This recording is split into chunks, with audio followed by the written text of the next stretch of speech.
Welcome to The Right Focus, a podcast for writers, newbies, and veterans, and everyone in between. We're hosted by M.A. Lee with the assistance of Remy Black and Edie Rooms, all from Writers Inc. books. Our focus is productivity, process, craft, and tools. Each episode lasts as long as it takes to fix a quick dinner, drive a short commute, or take a brisk walk.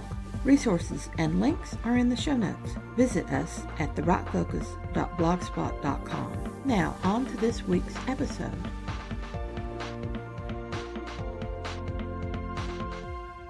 Hi all.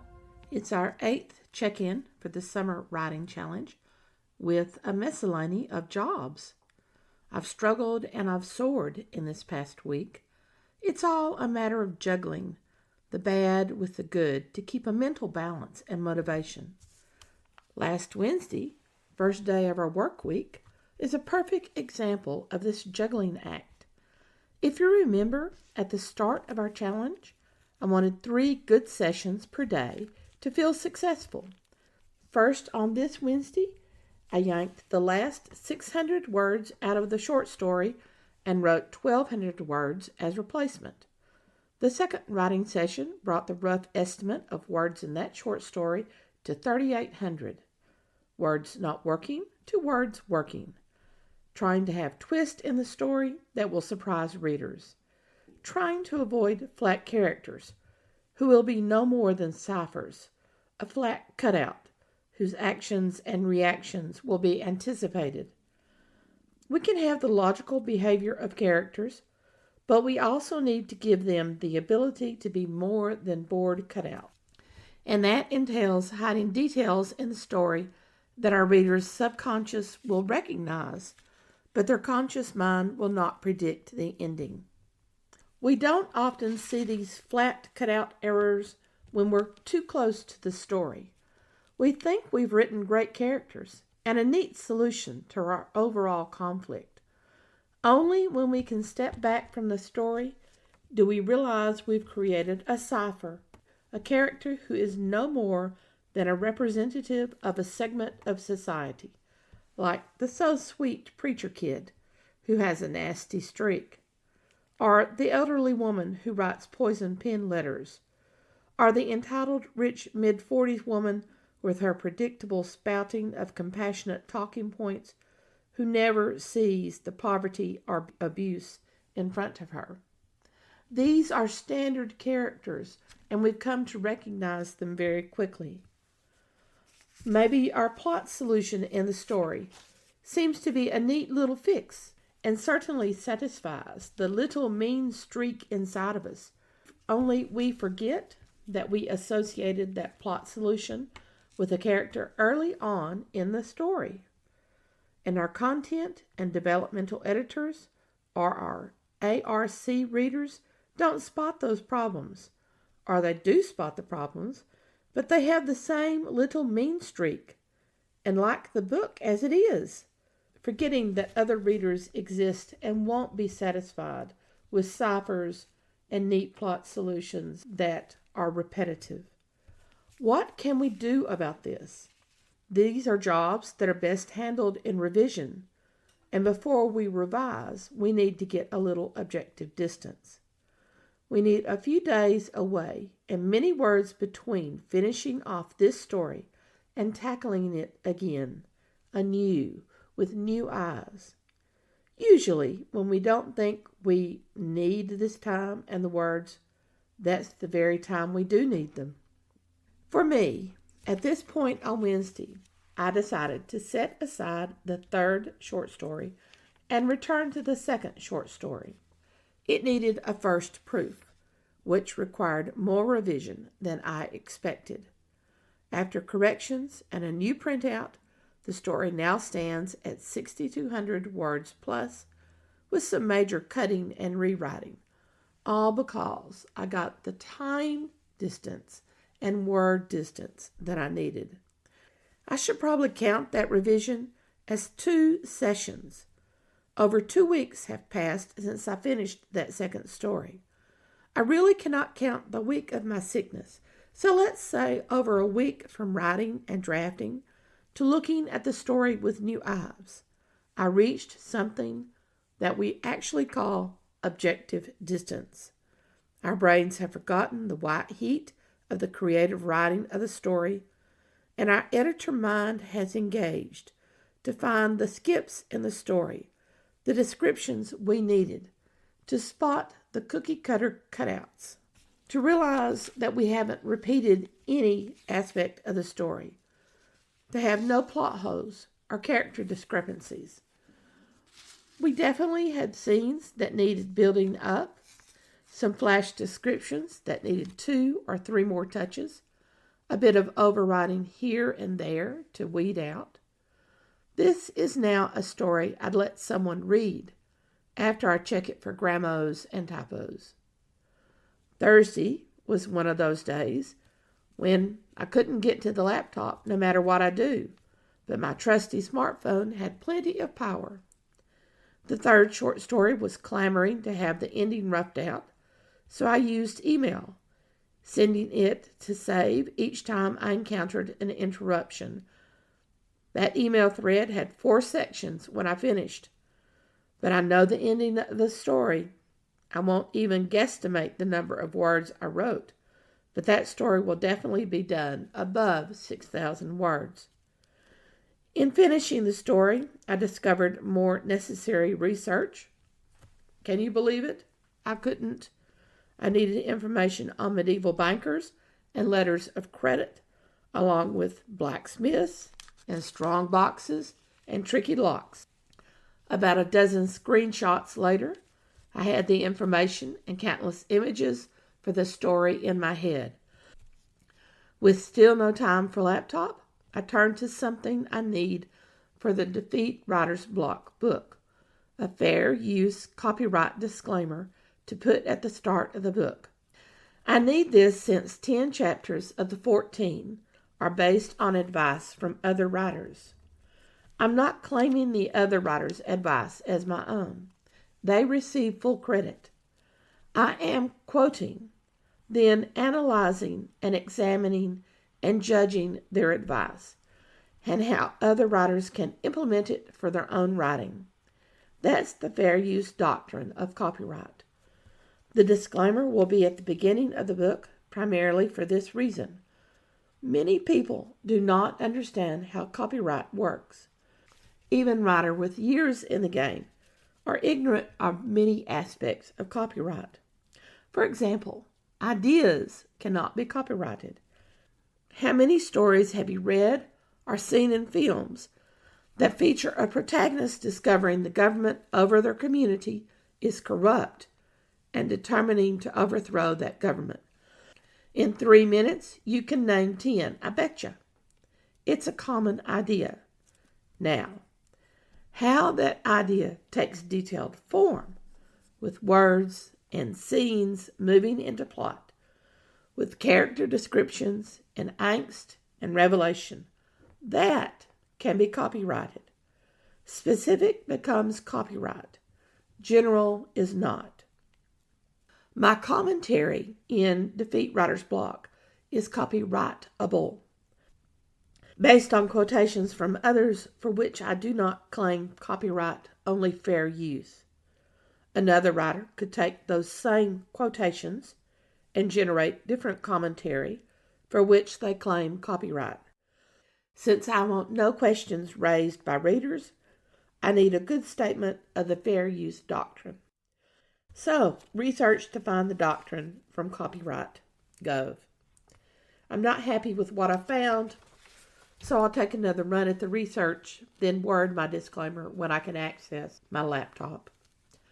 Friday was unexpectedly free, so I began the draft of the third short story, 1 session, and the document is 1,787 words. And I have a jot list for more research. Research I hope will go rapidly. Then I turned to the second proof for the second short story, a reverse read, back to front, designed specifically to find typos and grammars, not for revision. This did not create a substantial word count change. It never does. But I printed a clean copy for the final proof whenever I managed to get to it. Finally, on Friday, This podcast had reached a milestone on downloads, which I wanted to promote on social media. Saturday, I continued the draft of the third short story. I added 2,178 words for a total word count of 3,965 words in the document. And that rough email thread comes next. I set it to the side for later. We're past the midpoint of July, and I need the newsletter for August. Not wordy, not too intrusive. Here's this, here's a bit in the story, and me. Here's the book I'm celebrating this month. Sounds like an easy write, doesn't it? Yes and no. See, it's that juggling act again, just like every day this week has been. We start with a catchy phrase to capture attention. I'm still learning this part. That catchy phrase is best tied to the novel, although sometimes we can get away with a seasonal snare. The book for August is The Dangers for Spies.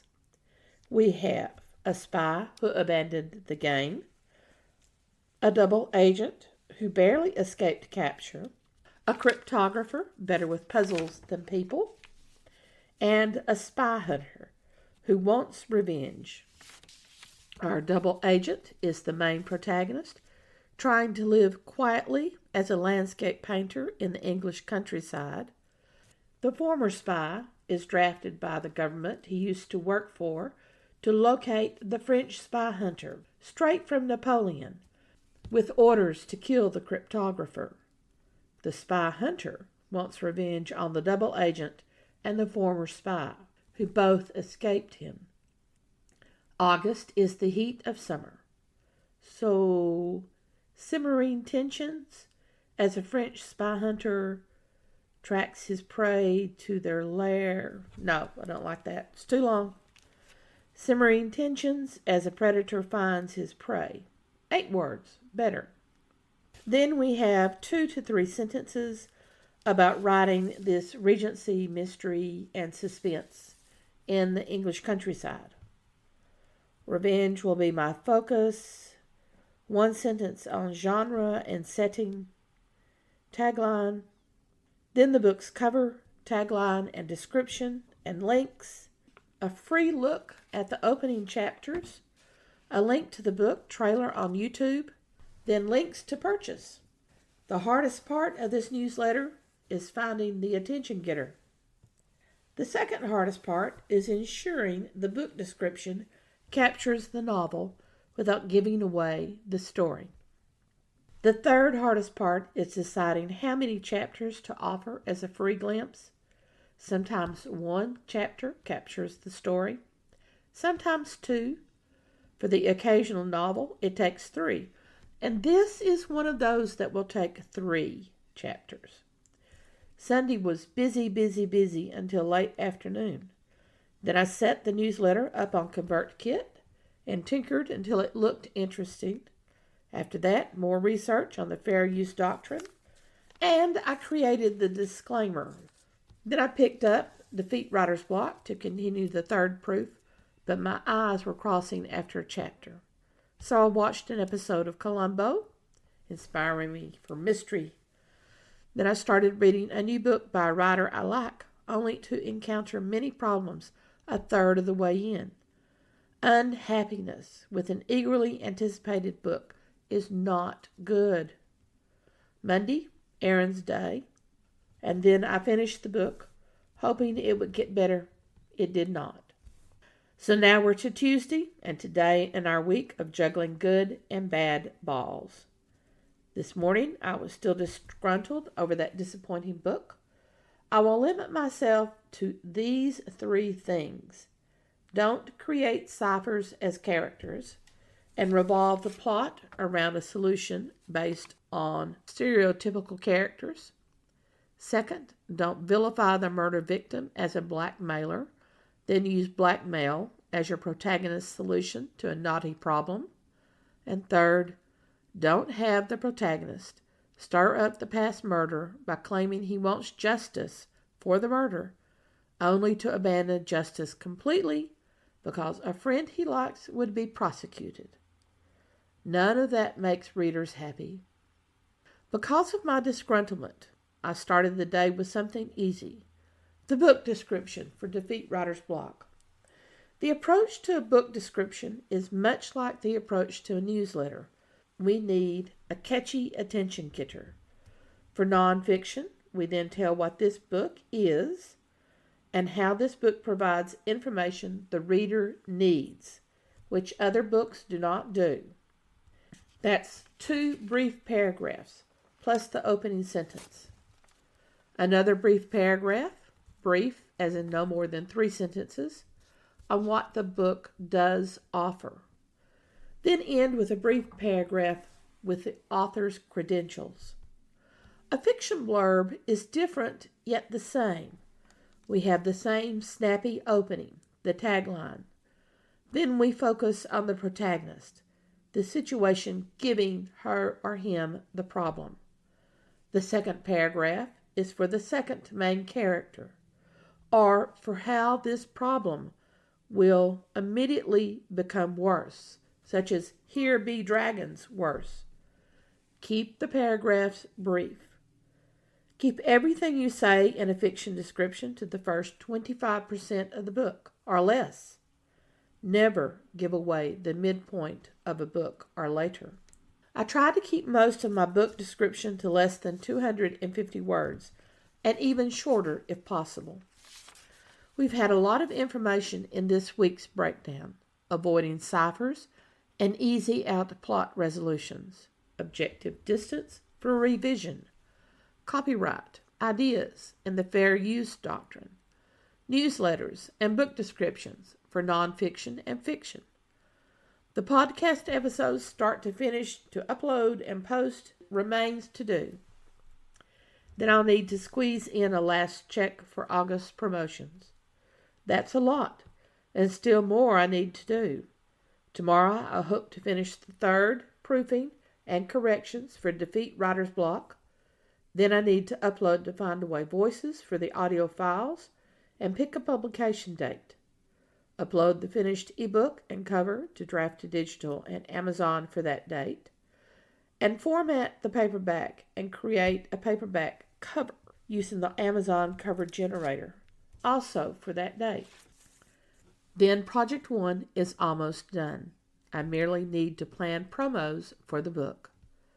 My grand plan for Project 2, the short story collection, is so scattered all over the place, it's not going to happen. But I can claim success for Project 3, maintaining everything that a writer also has to do to achieve success, such as newsletters, book descriptions, deal with cover designers, create covers, and keep learning through webinars and courses online or in person. And write the best book you possibly can without copping out in the last 12% of the book. Oh well. Anyway, keep juggling away. All through June and July, the Write Focus podcast turns its lens to the Summer Writing Challenge. 61 days of writing, as well as presenting all the other tasks in the writing business. In addition to tracking our progress on writing projects, we'll cover market copy, cover designers, promotional posts and newsletters, as well as audio projects. These are just a sample of the myriad additional tasks performed by every writer, indie or traditionally published. Posts covering the previous week's work will be recorded on Tuesday evenings and published on Wednesday mornings. Join us as we detail the accomplishments and failures for every writer's summer challenge. Thanks for listening to The Write Focus, a podcast for writers at all levels, hosted by Emma Lee from Writers Inc. Books, assisted by Renee Black and Edie Rooms. Our focus is productivity, process, craft, and tools. Music is licensed through Audio Jungle, called Background Music Loop. Its creator is Alexander Polishchuk, known on Audio Jungle as Plastic 3. The music comes in different iterations. Show notes and resource links for this and other episodes can be found at therightfocus.blogspot.com. Write to us at winkbooks@aol.com when you have questions, comments, and speculations. We will try to answer you as quickly as possible. By the way, we will not mind your email address. That's rude. If you find value in our content, share with your writing friends or write a review. We're small beans here without the advertising budget of the big peeps, and you can make a difference. And whatever occurs, write on.